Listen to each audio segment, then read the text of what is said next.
Election வச்சா நிஜமாகவே கட்சிக்காக வேலை செய்கிறவங்க அவங்க தான் ஜெயிப்பு போகிறாங்களா? இதில் எவ்வளோ பணம் விளையாடும் தெரியும்ல. அங்கே ஓட்டு போடுறவங்க கட்சியில் யார் யாருக்கெல்லாம் ஓட்டு இருக்கோ அவங்களெல்லாம் கவனிக்கிறது இப்படின்லாம் தான் எவ்வளோ இருக்குல்ல. சரி, அவங்கள பொறுத்த வரைக்கும் என்னங்க, யார் வந்தால் என்ன எல்லாம் ஒன்று தான், நம்ம கட்சி தானே அப்படின்னு நினச்சிட்டு சரி யார் நீங்கள் என்ன கவனிக்கிறா, நான் அவங்கள ஓட்டு போகிறோம் அப்படின்னு சொல்ல போகிறோம். மறுபடியும் பணபலம் தான் அங்கு வரப்போகின்றது. புரியுதா? ஸோ இதுவும் கட்சியை நாசப்படுத்தும். அப்போது ரெண்டுத்துலேயுமே ப்ளஸும் மைனஸும் இருக்குது. உண்மையாக உழைக்கிறவங்களுக்கு எப்படிங்க கட்சியில் நிர்வாகி பதவி கிடைக்குது சொல்லுங்கள். அடிப்படையிலேயே நண்பர் ஒருத்தர் சொல்லுவார், ரொம்ப அழகாக சொல்லுவார். பாருங்க, தமிழ்நாட்டில் அரசியல் அப்படின்றது ஃபார் டிஎம்கே அகெயின்ஸ்ட் டிஎம்கே இதுதாங்க. ஃபார் டிஎம்கேன்னு ஒரு குறிப்பிட்ட அளவு ஓட்டு இருக்குது, மீதி எல்லாம் அகெயின்ஸ்ட் டிஎம்கே. அதை யார் யார் எப்படி ஷேர் பண்ணிக்கிறாங்க இல்லை ஸ்ப்ளிட் பண்ணிக்கிறாங்க, இதுதான் அரசியல் அப்படின்னு. அப்போ அந்த அளவுக்கு ஆன்டி டிஎம்கே அப்படின்ற ஒரு உணர்வு. நீங்கள் பார்த்தீங்கன்னா ஆன்டி ஏடிஎம்கே அப்படின்னு நிறைய பேர் இருக்க மாட்டாங்க, ஆன்டி காங்கிரஸ்னு இருக்க மாட்டாங்க. பட் ஆன்டி டிஎம்கே அப்படின்னு ஒரு பெரிய அளவில் இங்கே தமிழ்நாட்டில் வாக்காளர்கள் இருக்கின்றார்கள். அது ஏன் அப்படின்றத பார்த்து அதை சரி பண்ணாலொழிய இவங்களால ஜென்மத்துக்கு மறுபடியும் ஆட்சிக்கு வரவே முடியாது. வாரிசு அரசியல்னு சொல்கிறீங்க, அதனால தான் திமுக இன்னைக்கு ஸ்ட்ராங்காக இருக்குது, அதிமுக இப்படி போயிடுச்சு அப்படின்னு. காரணம் என்னன்னா, அப்படியே தலைமுறையாக தாத்தா, அப்புறம் அப்பா, அப்புறம் புள்ள, பேரன் அப்படின்னு சொல்லிட்டு அவங்க அப்படியே திமுகலேயே வந்துட்டு இருக்காங்க. அதனால அந்த இளைஞர்கள்னு புதுசாக வந்துட்டு இருக்காங்க. அது தாத்தாலாம் காலமாயிட்டு இருப்பாரு, அப்போ பேரன் வருவான், இப்படி அடுத்த ஜெனரேஷன் அப்படின்னு வருது. ஆனால் இப்போ அதுக்கும் ஒரு பிளாக் வந்துருச்சு. இன்னொரு முக்கிய காரணம் என்னன்னா, அப்போ நீங்கள் அந்த வாரிசாக இருந்தால் மட்டும்தான் வட்ட செயலாளரோட புள்ள வட்ட செயலாளர் இப்படி நிறைய இடத்துல இருக்குது. அப்போ என்ன ஆகும், புதுசாக வரவங்களாம் நமக்கு இங்கே பதவி கிடைக்காது அப்படின்னு சொல்லிட்டு புதுசாக ஆரம்பித்த கட்சியில் போய் சேர்ந்துட்டாங்க. எல்லாம் மேலே போகிறவங்க அவங்களோட எதிர்காலம் அதை பற்றியே அவங்க பார்த்துங்களாங்க தவிர கட்சிக்காரனை பற்றி யாருமே கவலைப்படல. திமுக இத்தனை வருஷமாக வைப்ரண்ட்டாக இருந்தது. குறிப்பாக கலைஞர் ஆட்சி காலத்தில் அத்தனை வருஷம் 13 வருஷம் ஆட்சி இல்லாமல் இருந்தாலும் ஸ்ட்ராங்காக இருந்தது அப்படின்னா ஒரு காரணம் கட்சிக்காரங்களை யாரும் விட்டு கொடுத்துட மாட்டாங்க. ஆனால் கடந்த ஒரு சில வருடங்களில் பார்த்தீங்கன்னா கட்சிக்காரங்களுக்கு மதிப்பே இல்லை அப்படின்றது கொஞ்சம் கொஞ்சமாக வெளில வர ஆரம்பிச்சிருக்கு. அப்போ இந்த காரணங்களையெல்லாம் நீங்கள் நீக்காமல் இது கிட்டத்தட்ட கம்பெனின்னு கூட சொல்ல முடியாது. இது ஏதோ ஒரு சர்வாதிகாரம் மாதிரி தான் இருக்குது. சர்வாதிகாரியாக மாறுவேன்னு சொன்னார்.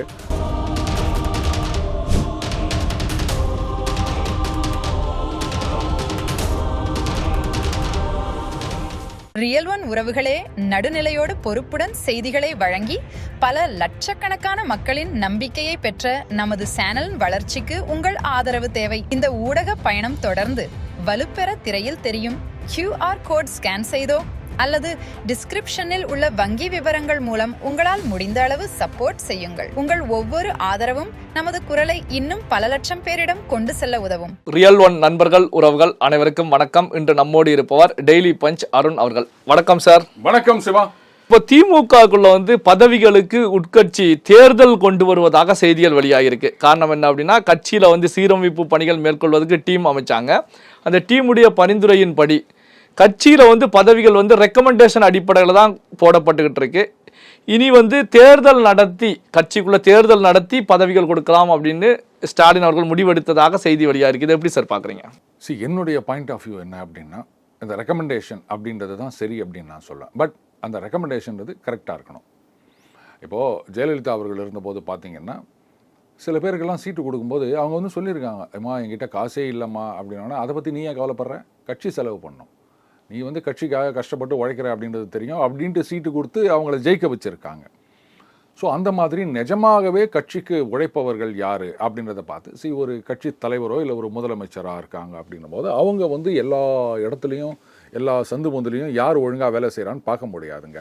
அப்போது ஒவ்வொரு ஸ்டெப் மேலே போகும்போது அவங்க நிஜமாகவே ஒரு டிஸ்ட்ரிக்ட் செக்ரட்டரி அப்படின்னு சொன்னால் அவர் யார் யாரெல்லாம் வேலை செய்கிறாங்க, நிஜமாக வேலை செய்கிறவன் யார், டுபாக்கூர் விடுறவன் யார் அப்படின்னு பார்த்து அவங்களுக்கு பதவி கொடுக்கணும். ஆனால் என்ன நடக்குது அப்படின்னா, இப்போ நானே ஒரு கட்சி வச்சுக்கிறேன், உங்களை டிஸ்ட்ரிக்ட் செக்ரட்டரியாக நான் அப்பாயிண்ட் பண்ணுறேன் அப்படின்னா என்ன பண்ணுவீங்க, உங்களுக்கு ஜால்ரா தட்டவனை தான் நீங்கள் ரெக்கமெண்ட் பண்ணுவீங்க. ஸோ அப்படியே அந்த ஜால்ரா அப்படின்னு மேலேருந்து கீழே வரைக்கும் போயிடும். அப்போது உங்களுக்கு கீழே வரவன் என்ன நினைப்பான், தலைவர் இருக்கிறாருப்பா, அவர் எல்லாத்தையும் பார்த்துப்பாருப்பா அப்படின்னு உங்கள் போஸ்டர் வச்சுக்கினே இருப்பானே தவிர பெருசாக ஒன்றும் வேலை செய்ய மாட்டான். இதனால தான் அந்த ரெக்கமெண்டேஷன் சிஸ்டம் நாசமாக போகுது. சரி, இப்போ இந்த பக்கம் எலெக்ஷன் வச்சுப்போம். எலெக்ஷன் வச்சா நிஜமாவே கட்சிக்காக வேலை செய்கிறவங்க அவங்க தான் ஜெயிப்பு போகிறாங்களா? இதில் எவ்வளோ பணம் விளையாடும் தெரியும்ல. அங்கே ஓட்டு போடுறவங்க கட்சியில் யார் யாருக்கெல்லாம் ஓட்டு இருக்கோ அவங்களெல்லாம் கவனிக்கிறது இப்படின்றதான் எவ்வளோ இருக்குல்ல. சரி, அவங்கள பொறுத்த வரைக்கும் என்னங்க, யார் வந்தால் என்ன, எல்லாம் ஒன்று தான், நம்ம கட்சி தானே அப்படின்னு நினச்சிட்டு சரி யார் நீங்கள் என்ன கவனிக்கிறோம், நான் அவங்கள ஓட்டு போகிறோம் அப்படின்னு சொல்ல போகிறோம். மறுபடியும் பணபலம் தான் அங்கு வரப்போகின்றது. புரியுதா? ஸோ இதுவும் கட்சியை நாசப்படுத்தும். அப்போது ரெண்டுத்துலேயுமே ப்ளஸும் மைனஸும் இருக்குது. உண்மையாக உழைக்கிறவங்களுக்கு எப்படிங்க கட்சியில் நிர்வாகி பதவி கிடைக்குது சொல்லுங்கள்? இந்த மாதிரி எலெக்ஷன் வச்சிங்கன்னா அவங்களால அதை போட்டி போட முடியுமா? செலவு பண்ண முடியுமா? கட்சி தேர்தல்களில் எவ்வளோ செலவு பண்ணிக்கிறாங்க தெரியுமா திமுகவில்? அதனால் அதுவும் உருப்படாது. நீங்கள் சொல்லிக்கலாம், நாங்கள் பாருங்க புது ரத்தம் பாய்ச்சுகின்றோம், ஜனநாயக முறையில் தேர்ந்தெடுக்கின்றோம், இதெல்லாம் வேலைக்கே ஆகாது சிவா. அப்போ திமுக பொறுத்த வரைக்கும் அப்போ இது போன்ற முடிவுகளை அடுத்து என்ன பண்ணலாம், இது போன்ற முடிவுகள் அப்படின்னு இப்படி ஒரு கன்ஃபியூஸான நிலையில செல்வதற்கு என்ன சார் காரணம்?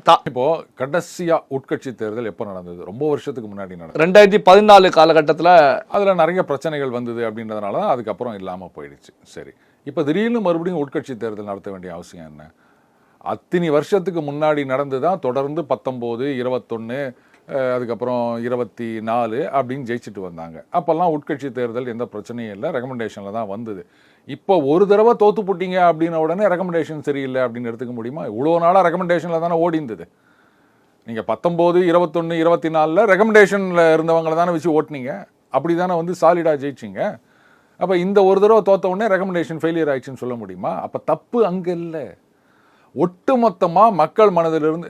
அடிப்படையிலேயே நண்பர் ஒருத்தர் சொல்லுவார், ரொம்ப அழகாக சொல்லுவார். இது பாருங்க, தமிழ்நாட்டில் அரசியல் அப்படின்றது ஃபார் டிஎம்கே அகெயின்ஸ்ட் டிஎம்கே இதுதாங்க.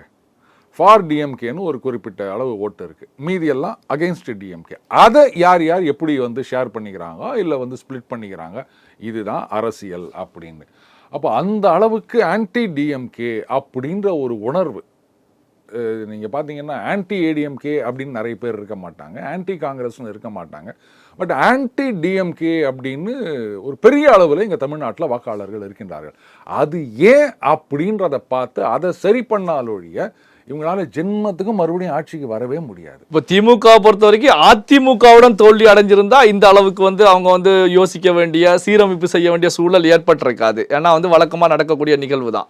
ஆனால் புதிதாக கட்சி வந்த உடனேயே, கட்சி ஆரம்பித்த உடனேயே திமுக வீழ்த்தப்பட்டிருக்கு. பெரிய ஆலமரம் அப்படின்னு சொல்லப்பட்ட திமுக திடீர்னு வந்த தாவேக்காவில் அடிச்சு தன்சம் செய்யப்பட்டிருக்கு. அதனால திமுக இது போன்ற கன்ஃபியூஸான இல்லை. கரெக்ட். பட் இது நீ ஜெர்க் ரியாக்ஷன் அப்படின்னு தான் நான் சொல்லுவேன். ஸோ அடிப்படையில் அதாவது symptomatic cure and causative cure, diagnostic க்யூர்னு சொல்லுவாங்க.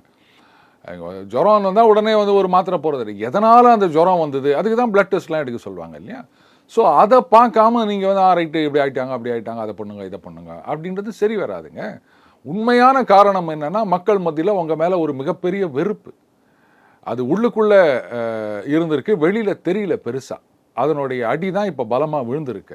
இப்போ நீங்கள் இதெல்லாம் பண்ணாலும் மக்கள் மனசில் இருக்க அந்த வெறுப்பை போக்குறதுக்கு என்ன பண்ணணும்? அதை நீக்கினா மட்டும்தானே நீங்கள் மறுபடியும் ஆட்சிக்கு வர முடியும். நாளைக்கே பாருங்க, இது வரைக்கும் ரெக்கமெண்டேஷனில் இருந்தார், அவரை தூக்கிட்டோம், இப்போ எலெக்ஷனில் இவர் வந்திருக்கார், இவர் தான் வட்ட செயலாளர் அப்படின்னு சொன்னால் ஜனங்க உங்களுக்கு ஓட்டு போட்டுருப்பாங்களா? அப்போ ஜனங்க ஏன் உங்களுக்கு ஓட்டு போடலன்றத காரணத்தை நீங்கள் அங்கே தேடணுங்க, கட்சிக்குள்ளே தேடாதீங்க.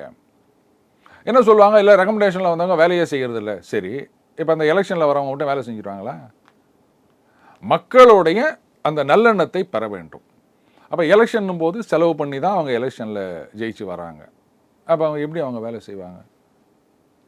அப்போ அந்த பிரச்சனையோட அடி என்ன அப்படின்னு பார்க்காம நீங்கள் மேலே மட்டும் மருந்து தெளிச்சிருந்தீங்கன்னா சரிப்பட்டு வராது சிவா. திமுக பொறுத்த வரைக்கும் இப்போ ஒரு கம்பெனி போல செயல்படுகிறதா இல்லை ஒரு கட்சி போல செயல்படுகிறதா? ஏன்னா நீங்கள் நடக்கக்கூடிய நிகழ்வுகளை பார்க்கும்போது ஒரு கேள்வி உருவாகிட்டு இருக்கு சார். இது ஏதோ ஒரு ஃபேமிலி குரூப் மாதிரி தான் இருக்குது. ஒரு விதத்தில் நான் அதை ஸ்ட்ரென்த்துன்னு தான் சொல்வேன் சிவா. நம்ம அதிமுகவில் இப்போது இளைஞர்களே வர்றதில்லை அப்படின்னு எடப்பாடியார் அவர்கள் வருத்தப்பட்டிருந்தார். இதுக்கு திமுகவில் ஒரு தடவை ரொம்ப அதுக்கு முன்னாடி சொல்லியிருந்தாங்க, இந்த வாரிசு அரசியல்னு சொல்கிறீங்க, அதனால தான் திமுக இன்றைக்கி ஸ்ட்ராங்காக இருக்குது, அதிமுக இப்படி போயிடுச்சு அப்படின்னு. காரணம் என்னென்னா, அப்படியே தலைமுறையாக தாத்தா, அப்புறம் அப்பா, அப்புறம் புள்ள, பேரன் அப்படின்னு சொல்லிட்டு அவங்க அப்படியே திமுகலேயே வந்துட்டுருக்காங்க. அதனால் அந்த இளைஞர்கள்னு புதுசாக வந்துட்டுருக்காங்க. அது தாத்தாலாம் காலமாயிட்டு இருப்பார், அப்போ பேரன் வருவான், இப்படி அடுத்த ஜெனரேஷன் அப்படின்னு வருது. ஆனால் இப்போ அதுக்கும் ஒரு பிளாக் வந்துருச்சு. இன்னொரு முக்கிய காரணம் என்னென்னா, அப்போ நீங்கள் அந்த வாரிசாக இருந்தால் மட்டும்தான் வட்ட செயலாளரோட புள்ள வட்ட செயலாளர், இப்படி நிறைய இடத்துல இருக்குது. அப்போ என்ன ஆகும், புதுசாக வரவங்களாம் நமக்கு இங்கே பதவி கிடைக்காது அப்படின்னு சொல்லிட்டு புதுசாக ஆரம்பித்த கட்சியில் போய் சேர்ந்துட்டாங்க. இதுதான் நிதர்சனம். அப்போது வாரிசுன்ற ஒரே காரணத்துக்காக உங்களுக்கு பதவி கொடுத்துருக்காங்க. சரி, அப்போ அந்த பதவியை தக்க வச்சுக்கிறதுக்கு நீங்கள் வேலை செய்யணும். அதை செய்யாமல் அவர் வாரிசு இல்லையா, இவர் வாரிசு இல்லையா, இப்படி நீங்கள் ஒருத்தரே மற்றவங்களை கை காமிச்சு நின்றீங்கன்னா அப்புறம் யாருமே வேலை செய்யலை. அப்படின்னும் போது இந்த 5 ஆண்டு காலகட்டத்தில் கட்சிக்காரங்களே சொல்கிற விஷயம் என்னென்னா, கட்சிக்காரங்களே அவங்க ஒன்றும் கவனிச்சிக்கல. எல்லாம் மேலே போகிறவங்க அவங்களோட எதிர்காலம் அதை பற்றியே அவங்க பார்த்துங்களாங்க தவிர கட்சிக்காரனை பற்றி யாருமே கவலைப்படல. திமுக இத்தனை வருஷமாக வைப்ரண்ட்டாக இருந்தது. குறிப்பாக கலைஞர் ஆட்சி காலத்தில் அத்தனை வருஷம் 13 வருஷம் ஆட்சி இல்லாமல் இருந்தாலும் ஸ்ட்ராங்காக இருந்தது. அப்படின்னா ஒரு காரணம் கட்சிக்காரங்களை யாரும் விட்டு கொடுத்துட மாட்டாங்க. ஆனால் கடந்த ஒரு சில வருடங்களில் பார்த்தீங்கன்னா கட்சிக்காரங்களுக்கு மதிப்பே இல்லை அப்படின்றது கொஞ்சம் கொஞ்சமாக வெளில வர ஆரம்பிச்சிருக்கு. அப்போ இந்த காரணங்களையெல்லாம் நீங்கள் நீக்காமல் இது கிட்டத்தட்ட கம்பெனின்னு கூட சொல்ல முடியாது. இது ஏதோ ஒரு சர்வாதிகாரம் மாதிரி தான் இருக்குது. சர்வாதிகாரியாக மாறுவேன்னு சொன்னார், அது ஆட்சியில் இல்லை கட்சியில் போல இருக்குது. பல்வேறு முக்கியமான தகவல்கள் செய்திகளை நம்முடைய உறவுகளுடன் பகிர்ந்து கொண்டதற்கு நன்றி சார். நன்றி சிவா. உங்கள் பிசினஸ் இன்னும் அதிக மக்களை சென்றடைய வேண்டுமா? இன்றைய டிஜிட்டல் உலகில் சரியான ப்ரமோஷன் தான் வெற்றியின் முதல் படி. தமிழகம் முழுவதும் பல லட்சக்கணக்கான பார்வையாளர்களை தினமும் சென்றடையும் ரியல் ஒன் யூடியூப் சேனல்களில் உங்கள் பிசினஸ் இனி எல்லோரும் அறியட்டும். குறைந்த செலவில் அதிக ரீச். உங்கள் பிராண்டுக்கு நம்பிக்கையும் வளர்ச்சியும் சேர்க்க இன்றைய எங்களை தொடர்பு கொள்ளுங்கள். 928 00 8714.